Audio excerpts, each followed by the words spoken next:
આજે સમગ્ર દેશમાં 12મા આંતરરાષ્ટ્રીય યોગ દિવસની ઉજવણી ઉત્સાહભેર કરવામાં આવી રહી છે, ત્યારે સુરત પોલીસ દ્વારા પણ પોલીસ પરેડ ગ્રાઉન્ડ ખાતે વિશેષ યોગ કાર્યક્રમનું આયોજન કરવામાં આવ્યું, જેમાં પોલીસ કમિશનરની હાજરીમાં મોટી સંખ્યામાં પોલીસ અધિકારીઓ અને કર્મચારીઓએ યોગાભ્યાસ કરીને સ્વસ્થ જીવનનો સંદેશ આપ્યો. સુરત પોલીસ દ્વારા 12મા આંતરરાષ્ટ્રીય યોગ દિવસ 2026ની ઉજવણી પોલીસ પરેડ ગ્રાઉન્ડ ખાતે કરવામાં આવી હતી.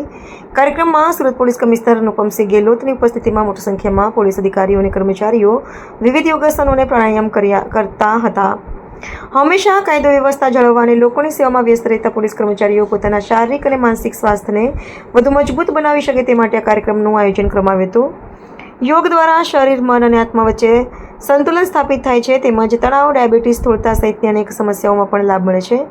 આ પ્રસંગે યોગને દૈનિક જીવનનો ભાગ બનાવવા અને સ્વસ્થ સમાજના નિર્માણ માટે સૌને યોગ અપનાવવાનો સંદેશ આપવામાં આવ્યો હતો. પ્રધાનમંત્રી નરેન્દ્ર મોદીએ પણ યોગના વૈશ્વિક મહત્વને ઉજાગર કર્યું છે અને યોગને વિશ્વવ્યાપી જન આંદોલન બનાવવામાં મહત્વપૂર્ણ યોગદાન આપ્યું છે. રિપોર્ટર નૈતિક રેશમવાળા, સુરત. આજે 12મા આંતરરાષ્ટ્રીય યોગ દિવસ છે.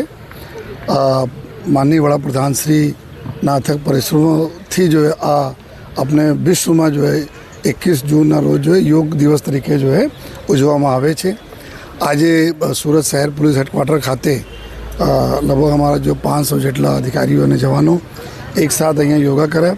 અલગ અલગ પોલીસ સ્ટેશન વિસ્તારોમાં બી થઈ રહ્યા છે.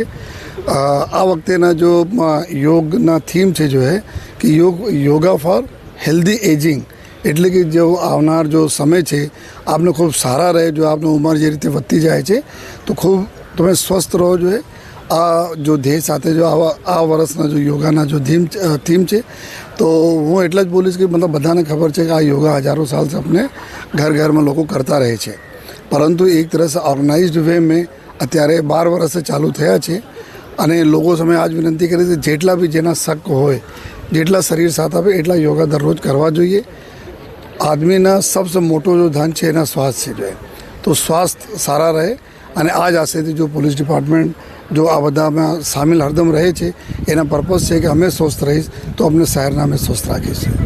આજના દિવસે અમે આર્ટ ઓફ લિવિંગ પરિવારના જો અમારા યોગા ગુરુઓ આવ્યા છે એના બી અમે ખૂબ ખૂબ આભાર માનીએ છીએ.